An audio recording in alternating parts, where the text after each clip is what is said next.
Jolyon Maugham, I'm the director of the Good Law Project. I'm really, really pleased to be on LCDC TV with my old friend Grant. Hello, welcome to LCDC TV. Today I will be interviewing none other than Jolyon Maugham, the man behind the Good Law Project, and more importantly for the cab trade, the barrister in control of the case getting Uber to pay their VAT bill with HMRC in court. I'll be asking him today for updates for the cab trade, where we are with the VAT case.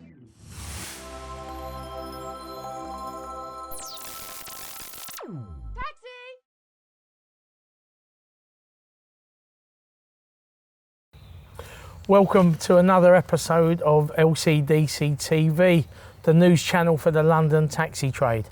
I'm here today and I've got to say I'm really lost for words to have this great interview with you, Jolyon.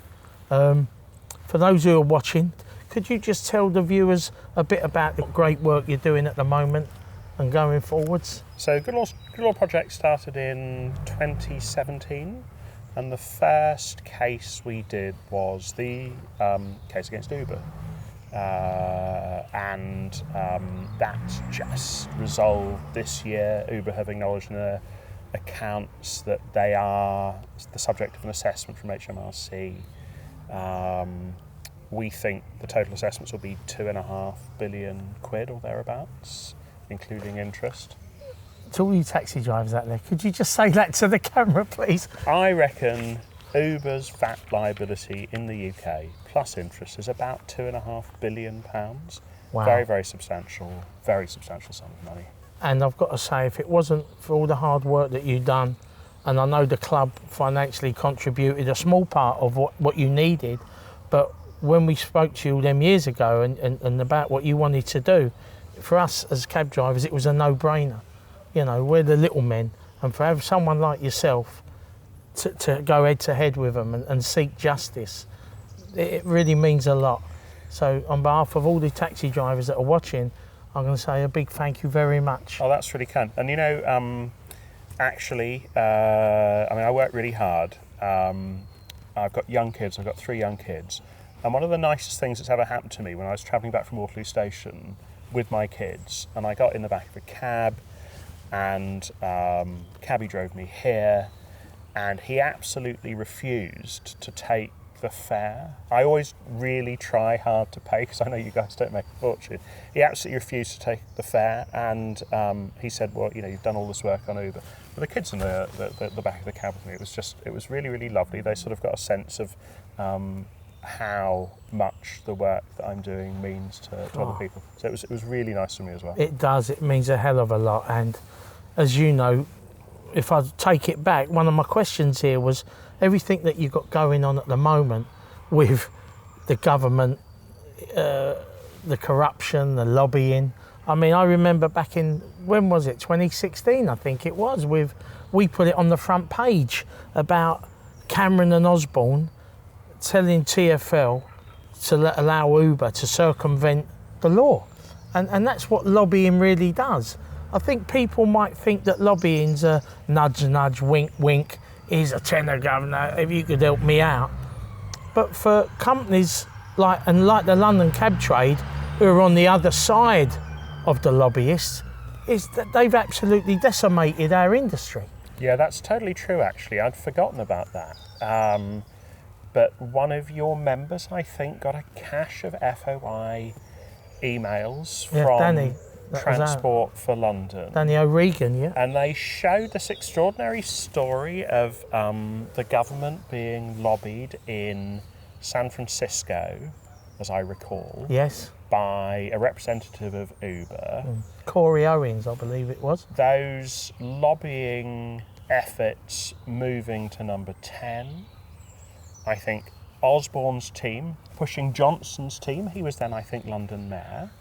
When I spoke to Boris, we used to meet the Mayor of London every quarter. Yeah. A general update, chit-chat, where we are. And he phoned me and said, Grant, I've got to tell you something, yeah? And this is what I'll never forget. And he said, I've had David on the phone, Mr. Cameron, yeah? And he's told me to leave Uber alone.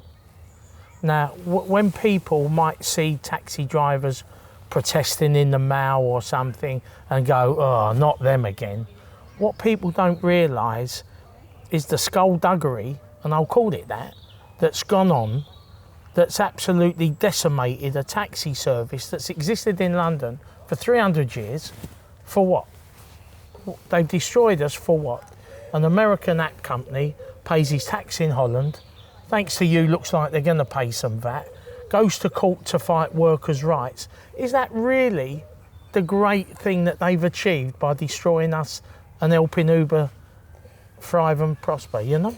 Well, and that's basically the same as the Greensill story. So people like Osborne and Cameron conducted themselves when they were in number 11 and number 10 as though they had half a mind to how much money they were going to make when they left office. We know that Cameron was boasting to his friends, at least this is what the Times and the Mail reported, about making 60 million quid from Greensill. And we know that Osborne went on to have a very prosperous career with as an advisor to BlackRock, who I think were an huge investor 600 in Uber. million in Uber. So, this is kind of how it works. And you're absolutely right.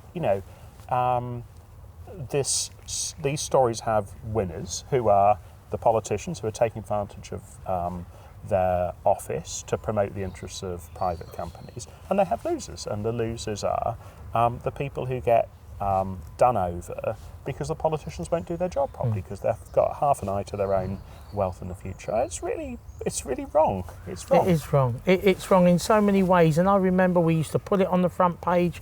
Me and my members would be writing to our local MPs, and the responses that we got back was like incredulous, because it was almost like, nah, they're Uber, yeah?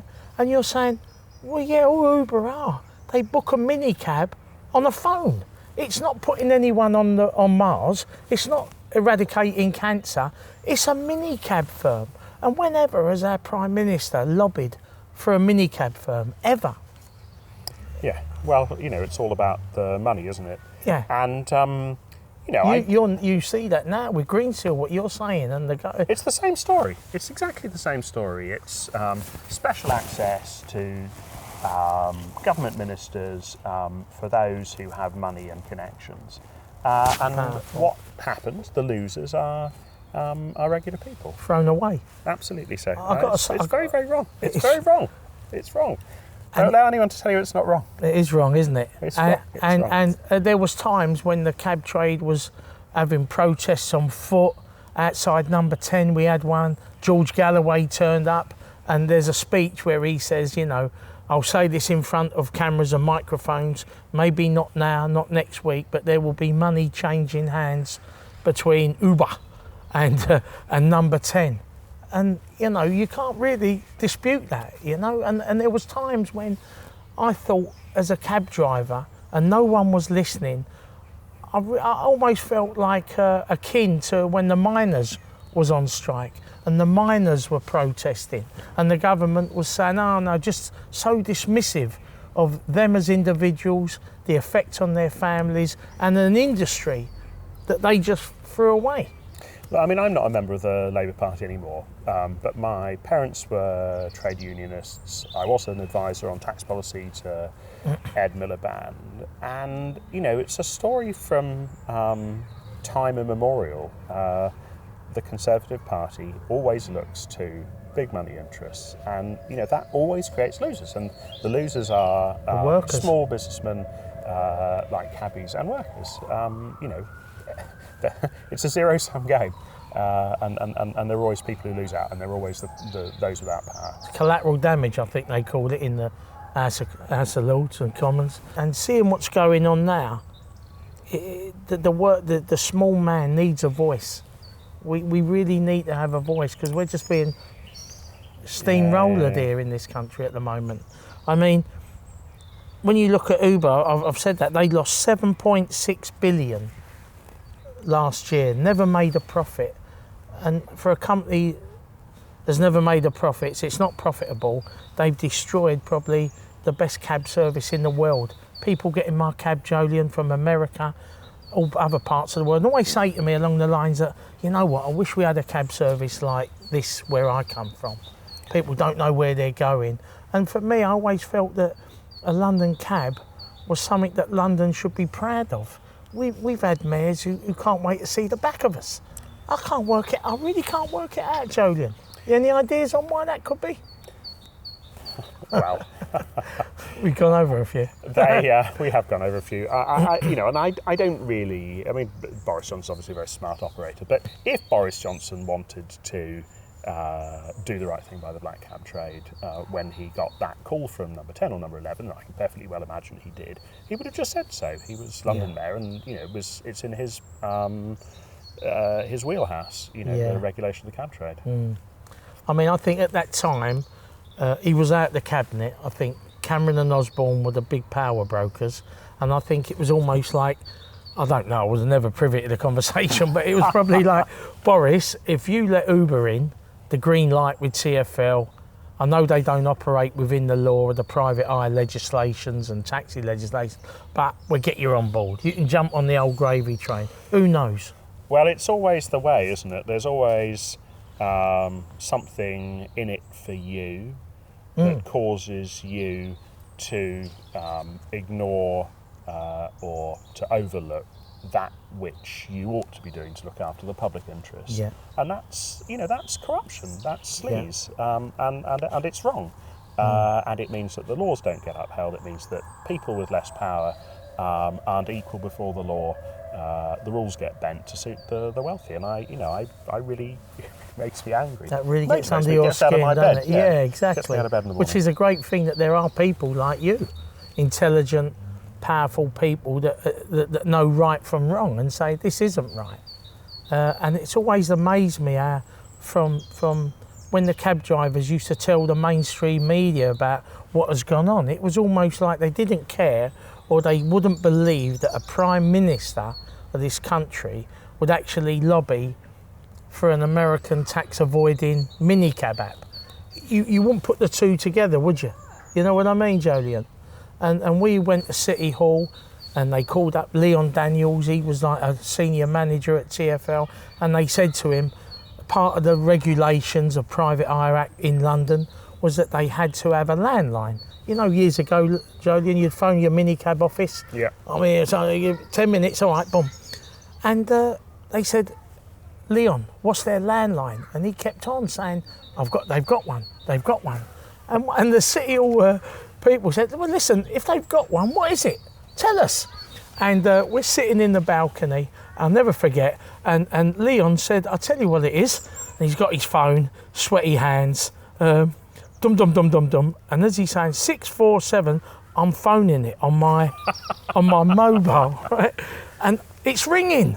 So I'm expecting someone to pick up the phone and say, Uber, would you like to book a taxi?